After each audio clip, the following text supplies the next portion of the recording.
नमस्कार फरीदाबाद। हम लोग पहुंचे हैं नवीन नगर चौकी, वहीं से लाइव हैं और आप देख सकते हैं डीसीपी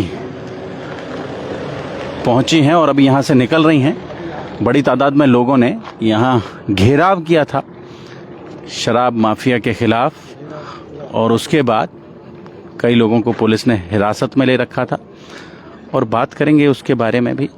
लेकिन सबसे बड़ी बात, पुलिस प्रशासन, पूरा ये जो मामला था, सैकड़ों की तादाद में लोग यहाँ पहुँचे थे, उसके बाद प्रशासन हरकत में आया, पुलिस प्रशासन, और खुद डीसीपी जसलीन कौर यहाँ पहुँची और लगभग 1 घंटे से यहीं, आप समझ सकते हैं, रात को 2:15 बज रहे हैं हम लोग जब रिपोर्ट कर रहे हैं यहाँ से, और अभी भी सैकड़ों की तादाद में लोग वहाँ जमे हैं। अंदर क्या हुआ, मीडिया के सवालों से हालांकि बचते नजर आए, लेकिन बड़ी बात यह है कि रात को 2 बजे तक प्रशासनिक अधिकारी, पुलिस प्रशासन के अधिकारी यहाँ मौजूद थे।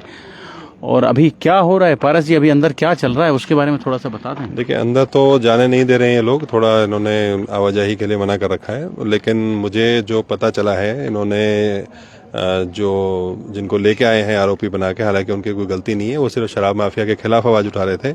उनके साथ सुनने में आ रहा है कुछ मारपिटाई भी करी है, तो जिसकी हम बहुत ज़्यादा कड़ी निंदा करते हैं, क्योंकि ऐसा कोई ऑफेंस नहीं था। और अगर ऑफेंस है तो पुलिस उसकी हमें एफआईआर दे कि भाई किस ऑफेंस के अंडर इन्होंने इसको बंद कर रखा है, कैसे होस्टेज बना के रखा हुआ है इन लोगों को, क्यों किडनैप करके रखा हुआ है पुलिस ने। तो वो हमें उसकी जवाबदेही दे पुलिस, और नहीं करती है तो फिर हम इसको आगे ह्यूमन राइट कमीशन तक भी लेके जाएंगे, because this is very very inhuman. अमानवीय है ये जो कृत्य है, ये अमानवीय। माफिया के खिलाफ पुलिस कुछ उनको तो करने से रही। वो अभी मुझे यहाँ के स्थानीय लोग बता रहे थे कि जो शराब माफिया के लोग हैं वो लगातार घूम रहे हैं, मतलब बाइकों से इधर उधर आना जाना उनका लग रहा है, उनके ऊपर कोई कार्रवाई नहीं है। लेकिन जो व्यक्ति, जो स्थानीय लोग शराब से परेशान हैं, वहाँ पर अवैध शराब की बिक्री से परेशान है, उन्हीं को उठाकर उन्हीं को मारपिटाई करके जो किया है, ये बड़ा निंदनीय कृत्य है। और अभी लोग बाहर आ जाएंगे जिनको पकड़ा है, अगर हम उनसे बातचीत करेंगे, अगर ये बात जो ऐसा मुझे पता चला कि उनको मारा पीटा गया है, अगर वो इस बात की पुष्टि कर देते हैं। हालांकि पुलिस प्रशासन इस मामले को बड़ी गंभीरता से ले रहा है। जसलीन कौर डीसीपी सेंट्रल अभी गई हैं यहाँ से। मैं इसमें धन्यवाद वैसे दूंगा जसलीन कौर मैडम जी का कि भाई वो यहाँ पर आई, इतनी रात को आई और उन्होंने इसको संज्ञान में लिया। अब देखते हैं उसका निष्कर्ष क्या निकलता है। मुख्य बात ये है देखने की, आना जाना तो ठीक है, उनकी ड्यूटी है, she has come, it's good, but ये देखना भी पड़ेगा कि भाई उसका कुछ जैसा समाधान होना चाहिए था वैसा हुआ है या नहीं है, या आगे फर्दर वो शराब बिकती है या वो क्या रहता है उसके अंदर। और दूसरी बात ये है कि अगर इसमें जो बातें ऐसी बाहर निकल के आ रही हैं कि भाई अंदर उनको पकड़ के मारा पीटा गया है बिना किसी कोई पर्चा दर्ज किए हुए, कोई इनके पास ऐसा 3rd डिग्री टॉर्चर करने का कोई ऐसा प्रावधान नहीं है, और अगर पता चलता है तो उनसे पुष्टि अगर हो जाती है तो फिर इसको definitely will take to the higher authorities. Paras ji, आप तो अधिवक्ता भी हैं, कितना मतलब इसे कानूनी समझेंगे आप?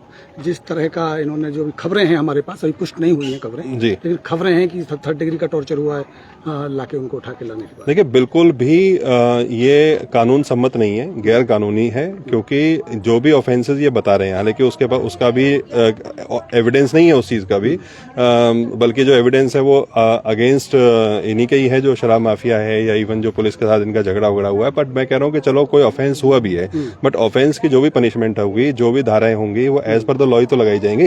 ये तो नहीं है ना कि आप किसी मतलब ऑफेंस हुआ हल्की फुल्की मार पिटाई का और आप उसके अंदर मर्डर की धारा लगा दोगे, ये तो नहीं होगा ना। तो अगर ये नहीं है तो भाई या तो ऑफेंस बेलेबल होगा या फिर उन्होंने नॉन बेलेबल लगाया होगा। तो जो भी लगाया होगा, मतलब हम तो ये बार बार इनसे कह रहे थे कि भाई उसका हमें जो भी एज पर द लॉ है हमें बताओ उसका, लेकिन कुछ भी आप अनएथिकल और अनलॉफुल मत करो।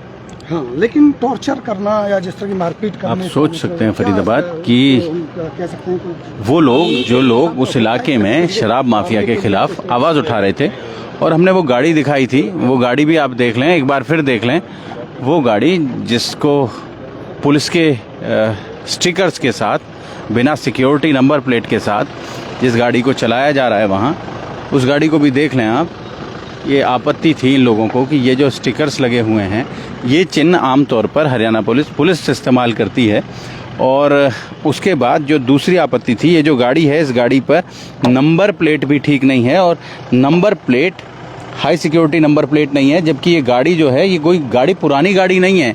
इस गाड़ी पर 2 बोल्ट लगाकर ऐसा अंदेशा जताया जा रहा था कि इस गाड़ी पर 2 बोल्ट लगाकर ये नंबर प्लेट भी बदलकर कुछ अनैतिक काम किए जाते हैं और सीधा सीधा आरोप था लोगों का, स्थानीय लोगों का, कि इस गाड़ी से शराब की ढुलाई होती है, अवैध शराब की ढुलाई होती है। और उसके बाद आगे भी ऐसे ही स्टिकर लगे हैं इस पे, वो भी आपको दिखाएंगे। ये देख सकते हैं आप जी, और चौकी बिल्कुल अंधकार में है, ये देखें आप, ये ऐसा ही यहाँ भी लगा है। तो ये जो आभास देता है कई बार कि ये जो गाड़ी है ये कहीं ना कहीं पुलिस के साथ कोई जुड़ाव है इस गाड़ी का। और ये भी आप देखें, यहाँ जो नंबर प्लेट है वो नंबर प्लेट भी नट से लगी हुई नंबर प्लेट है, ये देखें आप, ये देखें। और उसके बाद यहाँ, लेकिन अभी क्या कार्रवाई हो रही है वो भी बात करेंगे, जानने की कोशिश करेंगे। पुलिस यहाँ मौजूद है, सैकड़ों की तादाद में अभी भी लोग बैठे हैं, इंतज़ार कर रहे हैं कि वो जो लोग भीतर हैं उन लोगों को बाहर निकाला जाए। और देखें आप, तो इस वजह से शायद हो सकता है कि उसके ऊपर पूरी नकेल कसने में कामयाब नहीं है। और पहले भी केसेस आए हैं जब नकली शराब पकड़ी गई थी एक बार, तो अच्छे जो इंस्पेक्टर्स हैं जिन्होंने पकड़ा उनका तबादला कर दिया गया। इसका मतलब ये है कि जो माफिया है उसके हाथ बहुत ऊपर तक है। अब पर आगे क्या स्टेप लेंगे, ये जो इतनी भीड़ बैठी है? देखिए, अभी हम तो इंतजार कर रहे हैं कि भाई जो लोग हैं, जो 4-5 लोग और एक लेडी है जिसको इन्होंने पकड़ा हुआ है, अभी हम 8 लोग बताए जा रहे हैं टोटल। तो उनको हम जैसे ही बाहर आते हैं हम उनसे पूछेंगे कि किस तरह का क्या व्यवहार किया है पुलिस ने उनके साथ। अगर कहीं पर भी हमें वो कानून सम्मत नहीं लगेगा, गैर कानूनी लगेगा, तो उसकी हम definitely as per the law हम कार्रवाई करेंगे। ऐसा नहीं है कि एसएचओ ही खुदा हो गया इस एरिया का। एसएचओ के ऊपर भी है, एसीपी है, डीसीपी है, सीपी साहब हैं, डीजीपी हैं, होम मिनिस्ट्री है। मतलब जहां जिस लेवल तक जाना होगा कोर्ट के माध्यम से जैसे भी होगा न्याय जरूर दिलवा के छोड़ेंगे इनको। ऐसा नहीं है कि पुलिस की गुंडागर्दी हम बर्दाश्त करेंगे। पुलिस काम करे, अपने कानून की व्यवस्था का करे, लॉ के अंडर रह के काम करे। और जो मुलजिम है, जो ऐसे लोग हैं जो हार्डकोर क्रिमिनल्स हैं, उनको सुधारने के लिए अगर पुलिस कोई ऐसा करती हुए करे, उसकी कोई बात नहीं है। लेकिन जो आम नागरिक हैं, जो मतलब जो काम धंधे कर रहे हैं, अगर वो कहीं अगर विसल ब्लोअर बनते हैं तो फिर पुलिस को उनके ऊपर डंडा चलाने का मुझे नहीं लगता कि कोई राइट होना चाहिए किसी भी तरीके का, ना नैतिक रूप से और ना कानूनी रूप से। ना कानूनी रूप से, ना नैतिक रूप से। जोड़ेंगे फरीदाबाद आपको शहर की ऐसी ही और महत्वपूर्ण खबरों के साथ। बहुत बहुत धन्यवाद।